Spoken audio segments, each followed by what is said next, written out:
এক ব্যক্তি ব্যবসা করত, সে ওজনে কম দিত। যাদের ওজনে কম দিত তারা অনেকে মারা গেছে, তিনিও ব্যবসা ছেড়ে দিয়েছেন। এখন তিনি তো বান্দার হক নষ্ট করছেন। এখন সে কিভাবে হক পূরণ করবে বা কিয়ামতের দিন কিভাবে ক্ষমা পাবে? আল্লাহ তো বলেছেন তিনি তার হক ক্ষমা করার এখতিয়ার রাখেন, কিন্তু বান্দার হক নষ্ট করলে আল্লাহ তাকে ক্ষমা করবেন না। এ থেকে কি মাপ পাওয়ার কোনো পথ আছে কিনা? কোন ব্যক্তি তার জীবদ্দশায় ব্যবসা চলাকালীন সময় কাস্টমারদের কম দিয়েছেন, কাকে ওজনে কম দিয়েছেন তারা তার খুঁজে বের করা যাবে না। এরকম পরিস্থিতিতে যে কাজটি আমাদের করতে হবে, আনুমানিক কত লোককে আমি কত পরিমাণ জিনিসপত্র কম দিয়ে ঠকাইছি সেটা আনুমানিক একটা ফিগার বের করতে হবে। সব মিলে এই পরিমাণ চাল ডাল এই পরিমাণ হবে, এর বেশি হবে না। একটু বাড়ায় ধরতে হবে সতর্কতামূলক ভাবে যে এই পরিমাণ হবে, সবাই টাকা একত্র করলে। যেহেতু মালিক খুঁজে পাওয়া যাবে না, অতএব ওই টাকাটা সেই মালিকদের তরফ থেকে অন্য গরিব দুঃখীদেরকে দান করে দিবেন, এই নিয়তে যে আল্লাহ যাদের হক আমি মেরেছিলাম ওজনে কম দিয়া, এখান থেকে আনুপাতিক হারে তাদের হক অনুযায়ী সওয়াব আপনি দিয়ে দিবেন। কিয়ামতের দিন আল্লাহর কাছে দায় মুক্তির জন্য এই কাজ করতে হবে, সেই সাথে আল্লাহর কাছে ক্ষমাও চাইতে হবে। আল্লাহ তাআলা আমাদের সবাইকে বান্দার হকের ব্যাপারে সবচেয়ে বেশি সতর্ক থাকার তৌফিক নসিব করুন। বাবা মায়ের কোনো অবাধ্য সন্তান যদি পারিবারিক সম্পদের অংশের ভাগ না দেওয়া হয় তাহলে বাবা মায়ের কোনো গুনাহ হবে কিনা?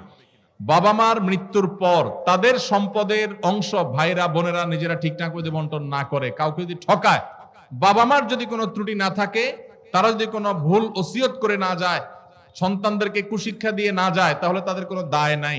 তবে সন্তানরা এরকম উল্টাপাল্টা করবে এরকম যদি আশঙ্কা করে, তাহলে জীবদ্দশায় বাবা মার উচিত ওসিয়ত করা যে বাবা আমার মৃত্যুর পর তোমরা ভাইয়েরা বোনেরা কিন্তু শরিয়ার নির্দেশনা অনুযায়ী, কোরআন নির্দেশনা অনুযায়ী বন্টন করবা, খবরদার এটা হেরফের করবা না, ওসিয়ত করে যাবে।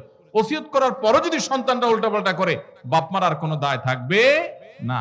আমরা যারা এখানে আসছি অনেকে ওয়াজ শুনেন, মাহফিলে আসেন, অনেকে মাশাআল্লাহ ভালো ভালো কাজ করেন, নামাজ কালামও পড়েন, কিন্তু বাবার সম্পদে মায়ের সম্পদে ভাইয়ের এবং বোনের যে হক আছে সেটা পাই পাই করে হিসাব করে বুঝিয়ে দেন না।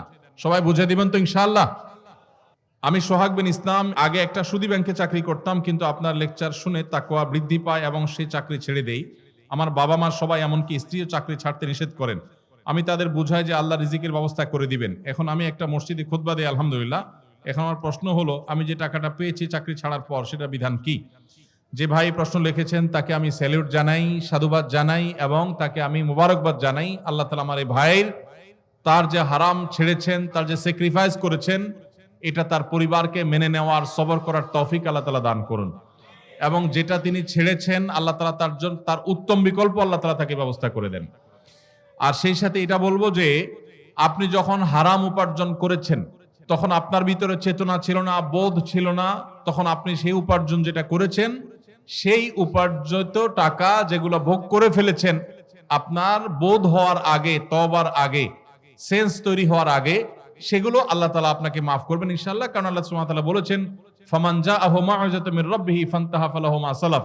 কেউ যদি আল্লাহর নসিহা উপদেশ আসার আগে এরকম কোন সুদী কারবার করে থাকে তাহলে আল্লাহ তাআলা সেটা তাকে মাফ করবেন। তবে আপনার তওবার পর আপনি হারাম এবং হালালের এই যে উপলব্ধি, এই সেন্স যখন এসেছে, তারপর যদি আপনার কাছে কোনো হারাম উপার্জিত টাকা আসে তো সেটা আপনি গ্রহণ করবেন না, সেটা আপনার জন্য ভোগ করা জায়েজ হবে না।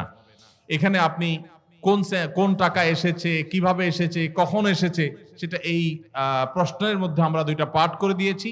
আগে ভোগ করে থাকলে সেটা জায়েজ, সেটা আল্লাহ তাআলা মাফ করবেন, জায়েজ বলতে মাফ করবেন ইনশাআল্লাহ, আশা করা যায় আপনার তওবার কারণে।